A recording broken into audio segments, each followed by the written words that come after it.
우리는 왜 이 지구에 태어났을까요? 많은 영적 전통과 의식의 가르침은 이렇게 말합니다. 인간은 진짜 자기 자신을 기억하고 그것을 살아내기 위해 이곳에 온 존재라고요. 그런데 그 진짜 나는 내가 생각하는 나, 즉 에고나 사회적 정체성, 과는 전혀 다른 차원의 것입니다. 그것은 의식 그 자체, 사랑 혹은 하나됨의 본질일 수 있습니다. 그런데 왜 우리는 그걸 기억하지 못하고 삶은 왜 이렇게 복잡하고 힘든 걸까요? 대부분의 사람들은 이 본질을 기억하지 못한 채 태어나고 사회 시스템이나 가족, 교육, 문화 속에서 에고 중심의 삶, 두려움, 결핍, 비교, 통제 같은 것에 갇혀 살아갑니다.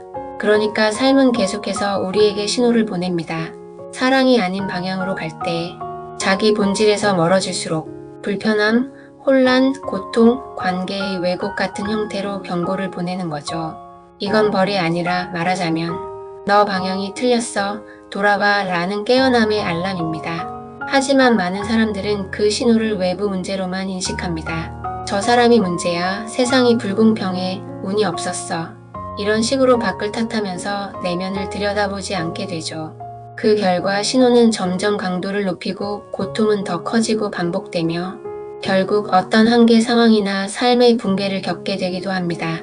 그제서야 깨어나는 사람도 있고 끝내 에고에 갇힌 채 고통 속에서 평생을 보내는 사람도 있습니다. 그래서 진짜 중요한 건 삶에서 오는 불편함과 고통을 시그널로 읽는 능력, 그리고 그것을 통해 더 높은 의식으로 전환하려는 의지입니다. 고통은 사실 무지에서 비롯됩니다. 내가 나를 모르고 지금 상황의 의미를 모르고 어디로 가야 할지 모를 때 혼란과 저항이 생기고 그것이 곧 고통으로 다가오는 것입니다. 반대로 깨달음은 아는 것입니다. 그런데 단순히 머리로 아는 게 아니라 마음과 몸과 삶 전체로 보는 것입니다. 그 순간에는 고통이 왜 왔는지, 어떤 역할을 했는지, 내가 어디로 가야 하는지 모두 명확해집니다. 그러면 저항이 사라지고 고통은 더 이상 필요한 것이 아니게 됩니다.